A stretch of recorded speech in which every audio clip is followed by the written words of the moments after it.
Hello, my name is Chiurazzi. I'm a registered dietitian and a health and wellness specialist at Summa Care. Today, I'm going to present how sweet it is, glucose in your health. Glucose is the sugar that the body uses to fuel health.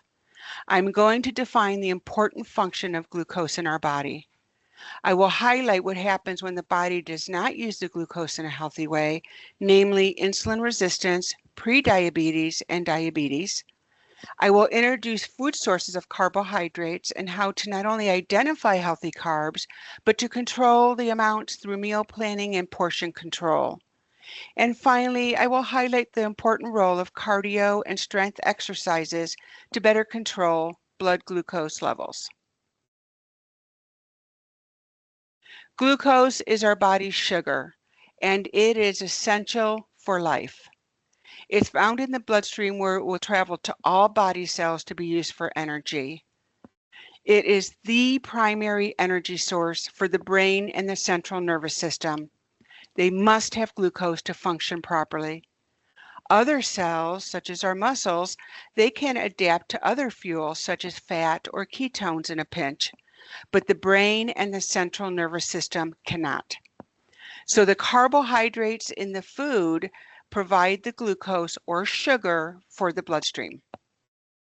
Our body strives to keep a steady level of sugar in the blood. We have hormones and body processes that act as checks and balances to keep blood sugar in a normal range. When the body can no longer do this, blood sugar can rise above a healthy range. This is when we start to define prediabetes and diabetes. First, let's take a look at how insulin works.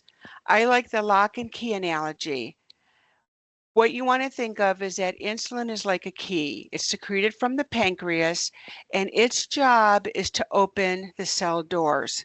Without the cell doors being open, the sugar cannot enter into the cells to be used for energy. Insulin, again, is like the key. The more glucose there is in the foods, the more insulin will come to the rescue. Remember, the body wants to keep the blood sugar in a healthy range.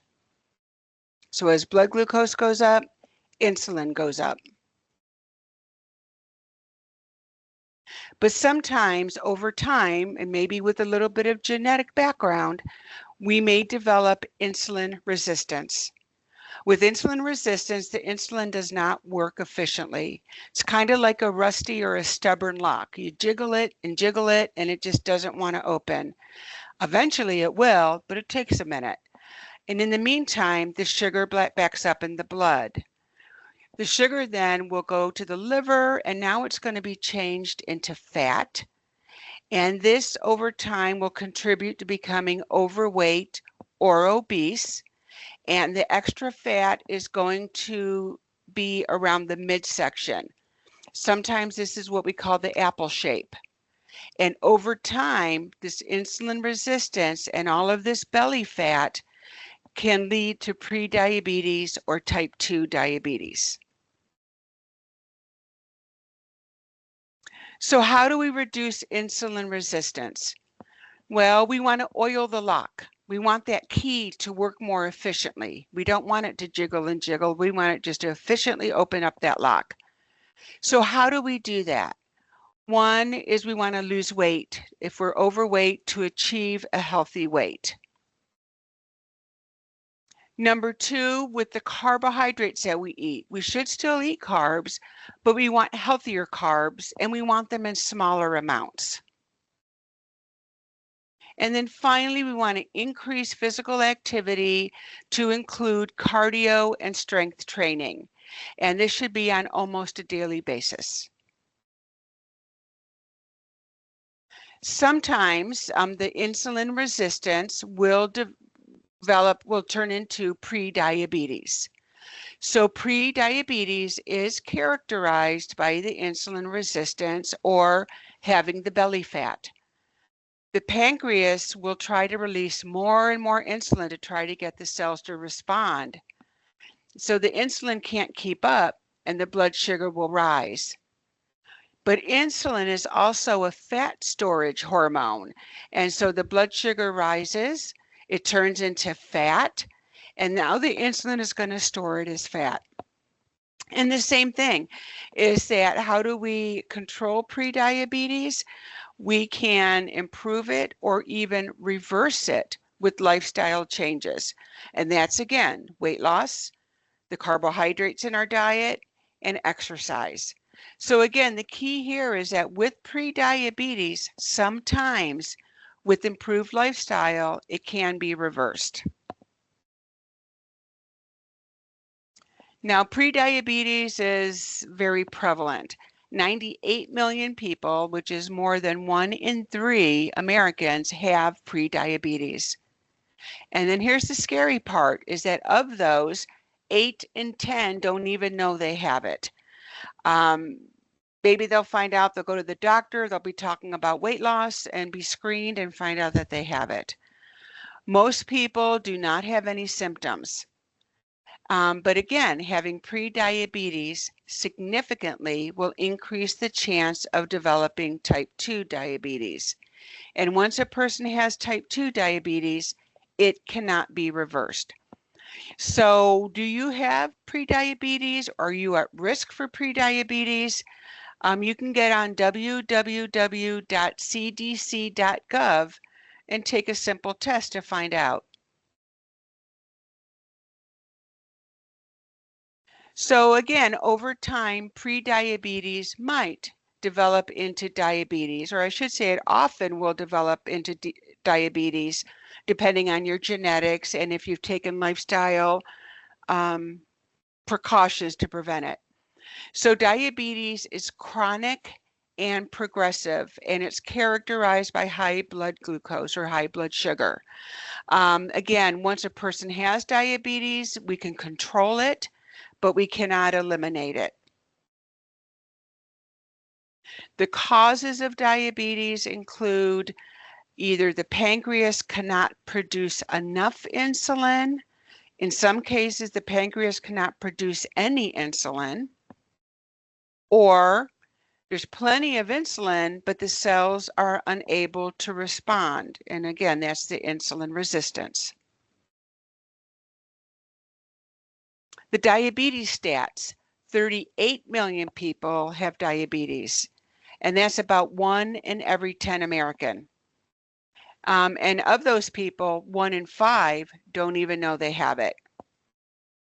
The condition is the #1 cause of kidney failure, lower leg amputations, and adult blindness. There is a strong connection between diabetes and heart failure, heart attacks, and strokes. So it's very important that we know if we have diabetes and take the steps to control it. In the last 20 years, the number of adults diagnosed with diabetes has doubled. The doctors used to screen for diabetes at age 40. If you have a strong family history, they are now starting to screen at age 35. So if you are in that age group and haven't had a screening, you may want to ask your doctor the next time that you go. Now with diabetes, there's 3 main types of diabetes. The first one is type 1, and that used to be called juvenile diabetes. This is the type of diabetes where the pancreas shuts down and does not make any of its own insulin. These are the people that must take insulin injections for survival. And the type 1 is a very small genetic component, but mostly it's like an autoimmune disease caused by an illness or some kind of an injury. Type 2 diabetes is the most common. 95% of people with diabetes have type 2. This has a very strong genetic component. This is characterized by the insulin resistance that we talked about, and it may be improved and controlled by lifestyle changes.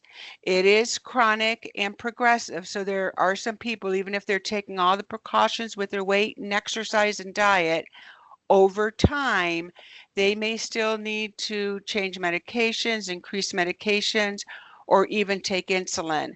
But again, that's usually over time, and not all people will follow that journey. And then the third kind of diabetes is gestational diabetes. This is the diabetes of pregnancy.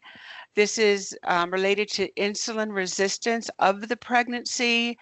Usually the doctors will screen all women, even if they do not have a family history of diabetes, at week 26 of their pregnancy. And the reason this is so important, it can cause a lot of health concerns for both mom and the baby. One of which is that sometimes the moms can have a very large, over 9-pound baby. Just recently in the news, there was a baby that was over 12 pounds. They said that the woman did not have gestational diabetes, but there had to be some insulin resistance or something going on to cause such a large baby. So what can you do?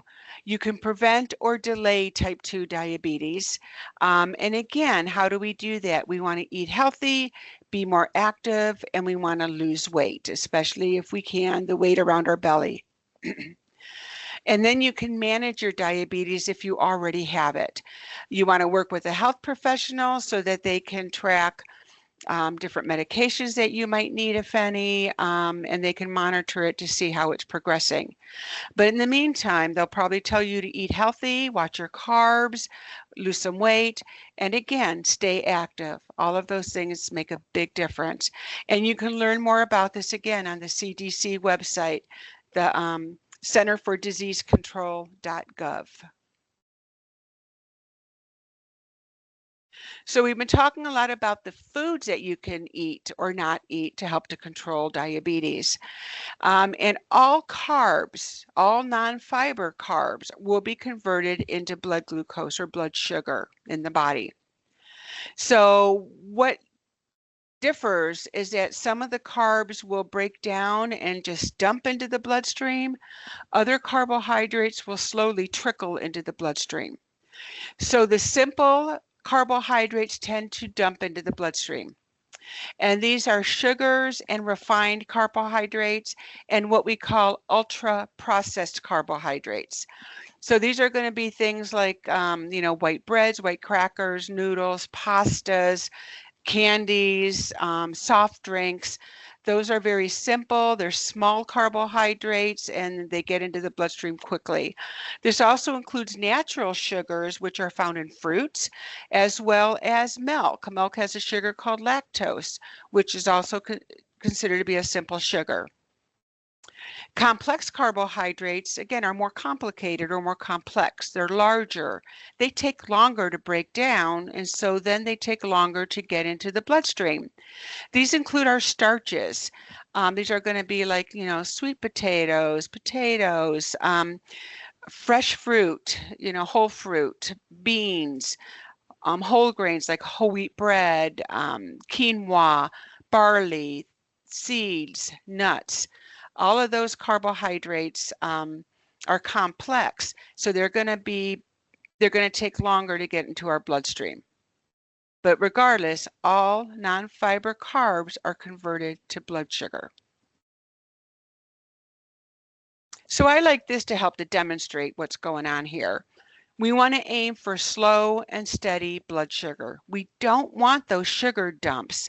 Think of the fable, the tortoise and the hare, right? They start out at the starting line and the tortoise is slow and steady, but he's slow and steady for the duration of the race, right? And he's the first one over the finish line.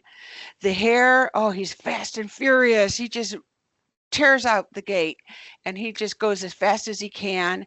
But guess what? He burns out right before the finish line. He needs to stop and take a little nap because he's just so tired. That's how the sugars, the carbohydrates work in our body.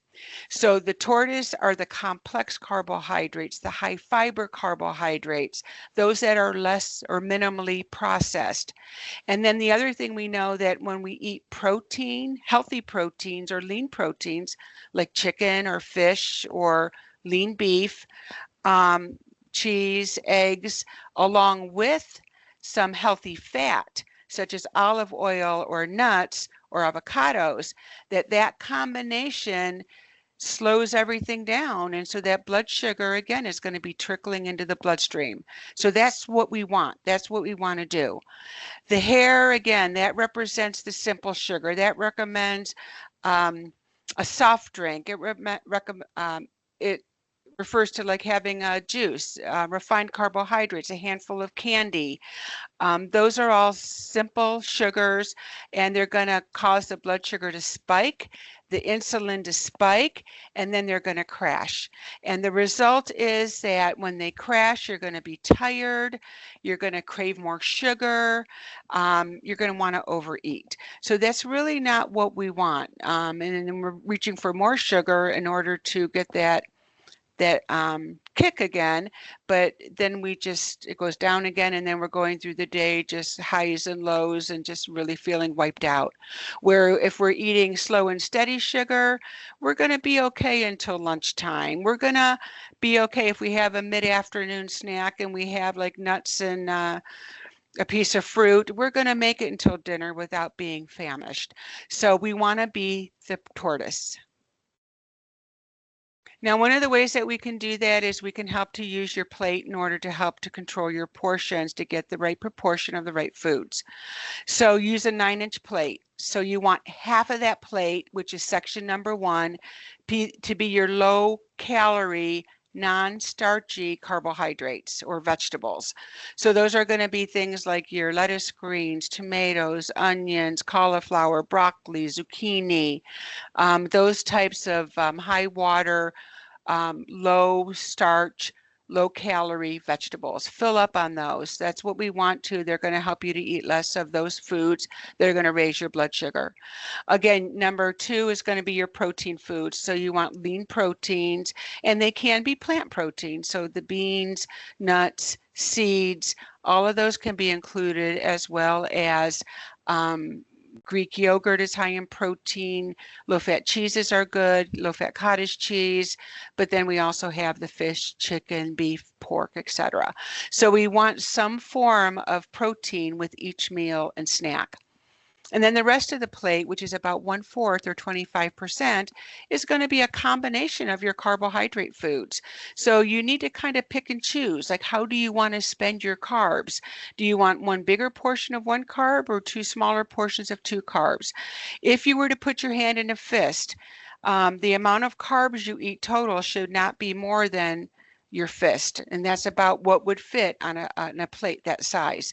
So again, it's your fresh fruit, canned fruit, if you choose to have canned fruit, not as high in fiber, but that's okay. Your starchy vegetables, sweet potatoes, peas, corn, as well as all the grains, whole wheat bread, quinoa, high protein noodles, and that type of thing. And then for your beverage, you want to have water or a 0-calorie drink. Now, if you choose to have milk, that's perfectly fine, but that's going to count as part of your carbohydrate. So you have to give up something else over there. But we can't go wrong with water. You want to minimize artificially sweetened beverages. Those really are not found to be helpful with controlling our weight or our blood sugar. You can have flavored water, like carbonated water and that type of thing, put lemon in it or something like that, but you don't want to overindulge in artificially sweetened beverages if you can help it. A second tool that we have that can help us to control the amount of carbs is your hand. So the palm of your hand is 3 ounces, that's cooked meat. Your fist, as I mentioned, is about 1 cup. The top of your fist is about 1/2 of a cup. Your thumb tip is a tablespoon. Your fingertip is a teaspoon. And if you cup your hand, which isn't shown there, that would be the size of a small piece of fruit, like an apple or an orange, or like if you had some nuts, it would fit into the little cup of your hand. So that's just a quick way to just estimate that, plus your plate, if you can visualize your foods on your plate, to helping to control the amount of carbs and other foods in your diet. And then I didn't mention here, I don't have it here, but remember that your food labels are your friends as well, that they can help you define healthy portions of foods, what's a realistic portion of foods, and to make sure that you're not getting too much. So along with controlling the types and the amount of carbohydrate, it's very important that you include physical activity as part of your blood sugar control. It's going to help you to lose weight and build muscle, but it's also going to help reduce insulin resistance. And the thing with exercise is that it's cumulative. So in other words, if you go out today and you go and take a walk or take a hike on the weekend, that's great. That's go ahead, do that. But if you're going to do something almost every day, then the cells are going to remember. They're going to be more efficient at taking in that glucose without needing as much insulin to help it. So what we say for cardio, if you can build up to 30 minutes 5 days a week, or about 150 minutes a week. And that should be like you might not be there yet, but you should build up to where you get your heart rate elevated, break out into like maybe a light sweat at a minimum. And that's going to not only reduce your insulin and your insulin resistance, but it's also going to help to strengthen your heart, which is really important when we have diabetes. And then the strength training, we want 2 to 3 days per week on non-consecutive days. And you want to include all major muscle groups if you can. Some people do all major muscle groups but skip a day. Other people might do arms one day and then legs the next day and then the core in between. But you should include both types of exercise as part of a good program to help to prevent or control high blood sugar. Okay. So in summary, these are some tips that will work. So you don't want to be skipping meals or eating erratically. We find that eating 3 or 4 times a day is the best, which might be at the most every 3 hours up to 5 hours. And it doesn't have to be full meals each time. You can have snacks, but they should have protein and healthy fat. So nuts are a great snack. You know, apple and peanut butter is a great snack. Cottage cheese and some fruit is a great snack. So you want to eat 3 to 4 times a day so that you don't let yourself get too hungry as your blood sugar drops. You want to use My Plate to help control portions. You want to choose more complex, high fiber carbohydrates we talked about. We want to choose water as our main beverage. Again, we want lean protein and healthy fat at each meal and snack. We want to avoid eating after dinner. We know that insulin resistant is higher after dinner, and if we're eating a lot of processed carbs after dinner, that has a huge impact on that belly fat. So if you only do one thing and not eat after dinner, like maybe not eat from maybe like 6 p.m. at night for 12 to 14 hours, which would be like maybe 8 in the morning, then that's going to go a long way to helping you reduce that belly fat. You want to get moving, increase that physical activity, both cardio and strength. And I didn't mention about reducing stress and getting adequate sleep. What we know is that both of those factors can help increase our stress hormones, and the stress hormones will increase insulin resistance. And so we might find that you're more prone to that belly fat if you're under chronic stress, or if you're just really not getting a lot of sleep consistently. So those are 2 things that you probably want to work on if you find that those to be problematic. I want to conclude with the thought that small changes can make a big difference when it comes to glucose in your health. So maybe pick 1 or 2 things and just really focus on that, and then slowly increase other options that might be beneficial. Thank you for participating in this presentation. I am a health coach with SumaCare. I'm available to answer questions about this presentation or provide health coaching if you are a SumaCare member. SumaCare has additional resources available to you as listed, and you can kind of see that. Again, it depends on your plan. You are eligible for a wellness visit with your primary care doctor. I would consider making it every year around your birthday. And remember that beginning at age 35, especially if you have a family history of prediabetes or diabetes, consider asking your PCP, your primary care doctor, to check your blood glucose. Here are some of my resources, and again, the CDC is a great starting point, but there are many good resources that are available. Thank you for being a member of SummaCare. Thank you for joining me today, and I hope that you have a nice day.